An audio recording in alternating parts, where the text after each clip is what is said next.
I just that up so badly. I am not having an easy time learning how to sew, okay? Let's get that one thing straight. Have you ever felt like throwing your sewing machine in front of a speeding Mack truck? How about off the steepest cliff within a 10-mile radius? You could trick it into thinking you're about to take a selfie together, but really what you're doing is lining it up for the perfect push. You see, I like sewing. I know it doesn't seem like I do. An entirely different level of irritation at the moment.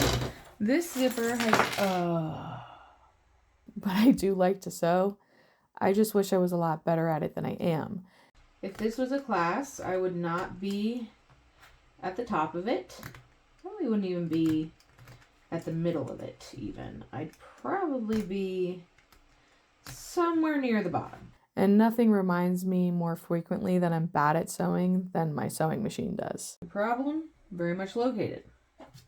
I think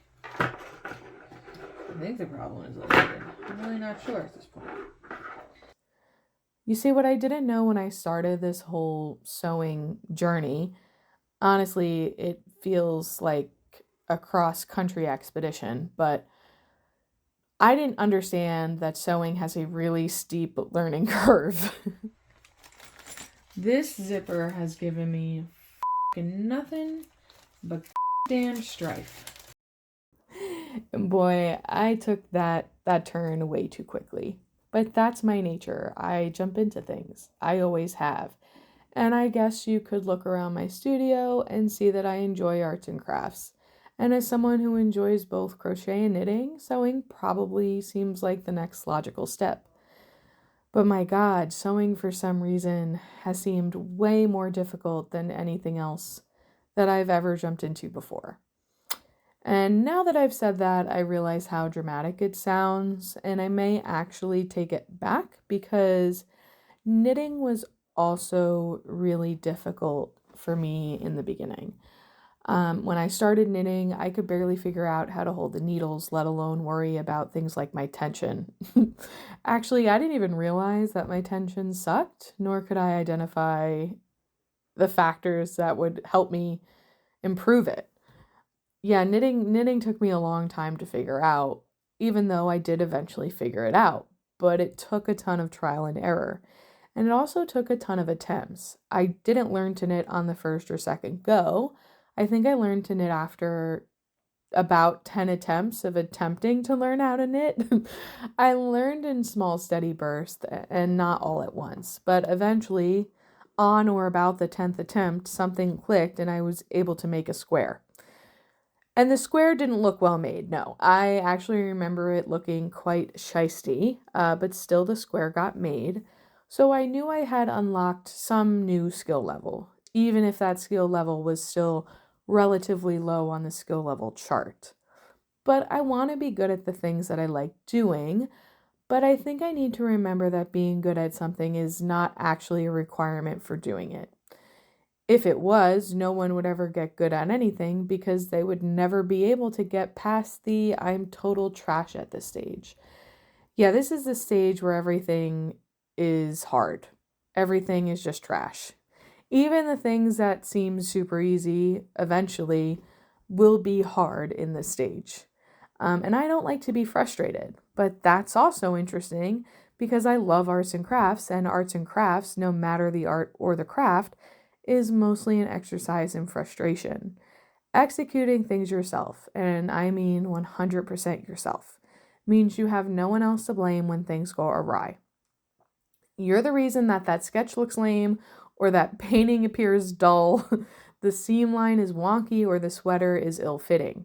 And as makers, we pride ourselves on our skill in execution. Our skill level is often how we determine how much pride we should take in our finished piece.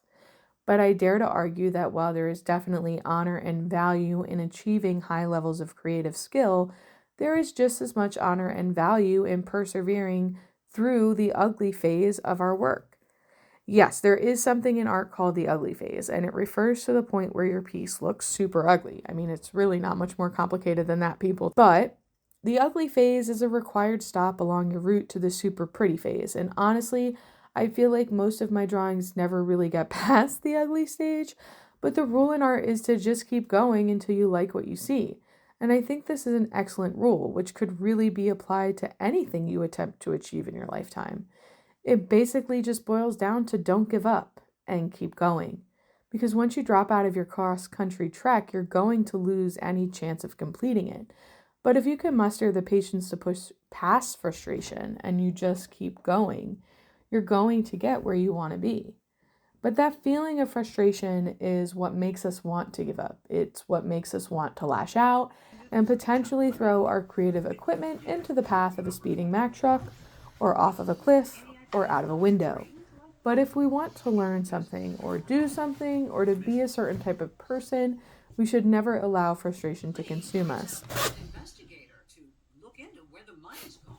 I talked to the board and I explained to them there's no records of anything as to where this money went. It's all spent. Because frustration is only a temporary emotion that is inevitable when learning something new.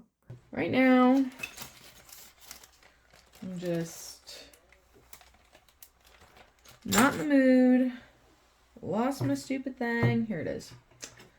All right, here we go. Of course, help is available, especially now with things like YouTube and Google. And there are also live in-person knitting, crochet, and sewing classes, but I'm definitely not going to those. I'm a super weird introvert and I don't like doing any of those things, so I mostly just stick with the internet and books if I have to troubleshoot any problems.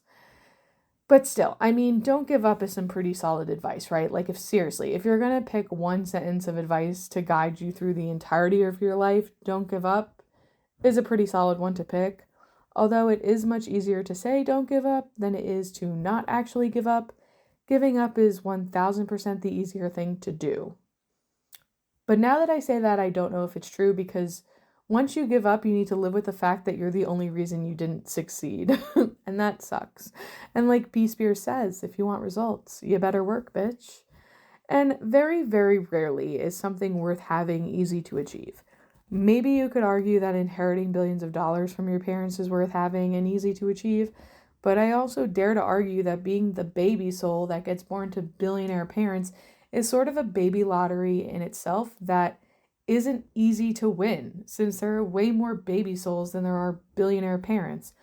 But unlike baby soul lotteries, once we're born, we do have control over the things we hope to achieve in our lifetime. We just need to put in the work. And there are millions of reasons we might choose to not put in the work, or decide we no longer want to put in the work, or maybe we just lose the motivation to do so entirely. Life isn't easy. Learning things isn't easy. Being human isn't easy. But we're down here for approximately 80 years, so we might as well pursue what interests us. And what interests me is crochet and knitting and sewing, drawing, reading, writing, and dogs. And not in that order, because if it was in order, dogs would definitely be first, because dogs are the absolute best and I can't live without them.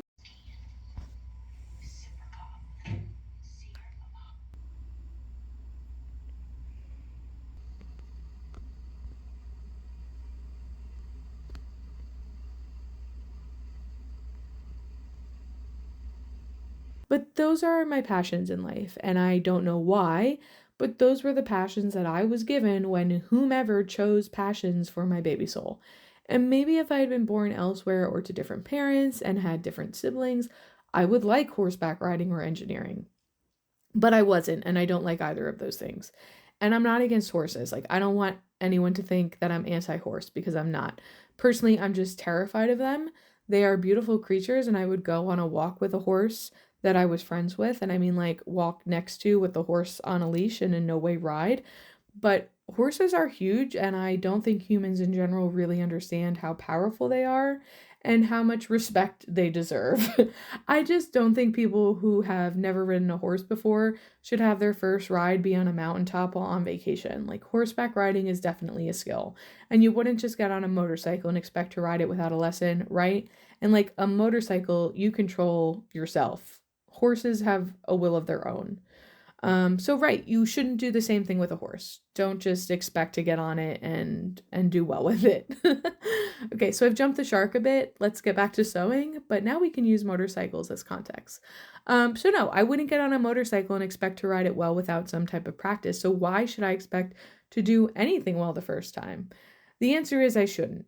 And maybe if I lower my own outrageous expectations for myself, and let me tell you, my expectations are wild. So maybe if I lower my own outrageous expectations for myself, I'll find more enjoyment and less frustration in whatever it is I'm trying to learn how to do, because I'll be prepared to suck at it in the beginning. And maybe I'll suck for a long time. Maybe it will take me 10 times to not suck. Maybe it will take me more than 10 times. But if I give up, I'll only ever suck. If I don't give up, eventually I'll no longer suck. And one day I might actually be even really good at it. Now, sewing has been an exercise for me in patience mostly. That's pretty much what it's been so far.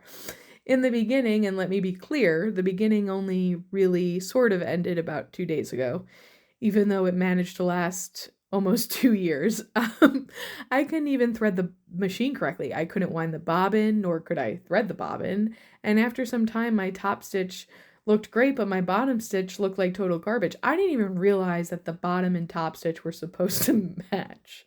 Like, I didn't even realize I was making mistakes, which is like the absolute worst place possible to be in when you're learning something new, because you have no idea what you're doing wrong and no idea what you need to work on. But eventually I got better, and though I would in no way categorize myself as good at sewing, I would say I am now better at sewing. Still, the amount of zipper bags I have started compared to the amount of zipper bags that I have actually finished might startle some more competent sewists, but that doesn't matter to me because no one, except me, can see the trail of mangled zipper pouches behind the homely looking pouches that I have completed. And if I choose to focus on my completed zipper pouches and not the trail of tears behind them, I'll be more likely to maintain the motivation to keep making them. Those dead zipper pouches are just remnants of the ugly stage, which all art must cross before entering the super pretty stage. And my finished zipper bags aren't super pretty. No, they're not super pretty. Not yet, at least. But they are super usable and super cute because I made them. And despite my numerous setbacks, the agitation was so severe. I have pierced my skin so many times, and I've pierced it again. I've pierced it a third time in this entire mess. I've kept on going, and now I have 3 completed zipper pouches that I can actually use. And yes, did I lose my mind while making them? Of course I did. But I didn't give up, and I made them anyway. And because I did, I know that I can make more. And if I keep making them, I'll learn how to make them well, because my skills will inevitably improve. And if my skills improve, I'll be more confident to take on bigger projects. Maybe one day I'll be able to make my own clothes or my own accessories, and maybe I will really enjoy that type of personal expression, and I'll find some of my own fulfillment through that creative process. But you need to be able to run a 5K before you can run a marathon. And let me tell you, I'm not running any sewing marathons anytime soon. I'm definitely still training for the 5K. That is the stage that I'm in. I am in the very beginnings of getting good at something, so that means I'm not good at it yet. But I've overcome a lot of challenges already, which has shown me that I am capable of getting better, which helps refill my motivation to actually do so. Now I can thread the machine. Now I can wind a bobbin, and I can thread the bobbin. I can fix jams and replace needles. I can use a zipper foot, and I understand how to line up my fabric with the seam allowances marked on the sewing plate. I couldn't do any of those things at the beginning. Now the machine doesn't jam nearly as often because I'm actually preparing it correctly for sewing, which means that I can finish projects faster because I'm not constantly set back by my own incompetence. And I don't mean that to sound as harsh as it does. I just think incompetence is a very real part of learning, and we're all incompetent with a skill when we first try to learn it. But I'm now past that point, and I can troubleshoot problems, and I know what resources can help me do so. I now have the skills necessary to get better, even though I'm still not good at the skill itself. So if this expedition through the sewing tundra has taught me anything, It's that perseverance is key. And maybe it's just because sewing is a present skill in front of me that I'm trying to learn, but it does feel really difficult. And maybe that's because it actually is really difficult. But I've done difficult things before, and I've already pushed past a lot of ugly without giving up. Okay, so maybe I did give up for a couple of minutes, hours, days, or even months. Yeah, I gave up. I gave for months at a time. I mean, the beginning was 2 years for a reason, people. But eventually I decided to not let my sewing machine defeat me. I mean, this machine is super cute. It can't be as evil as it feels sometimes, right? Like nothing this cute could possibly be so ill-intentioned. No, that's not true. That's a total lie. Cute things are evil all the time. But still, I'm pretty sure that when it comes to my Singer Fashion Mate and the old school sewing machine that my dad gave me about 2 years ago, that I could not troubleshoot at the time, which then became my reason for purchasing the Fashion Mate, I'm pretty sure that user error was my primary source of frustration, which is great in a way because I'm completely in control of the user, as the user is me. But yeah, I'm excited to see where I go from here. I want to keep getting better. I want to keep overcoming challenges. And one day I want to be able to make really beautiful things that I can wear. And the only way to do that, though, is to keep learning, unfortunately, which inevitably means I'll need to continually repeat the cycle of frustration, perseverance, and achievement over and over again. One day it won't be so hard, and that day will be awesome. But that day isn't today, and it's likely not tomorrow. And my guess is that that day is probably a few years down the line.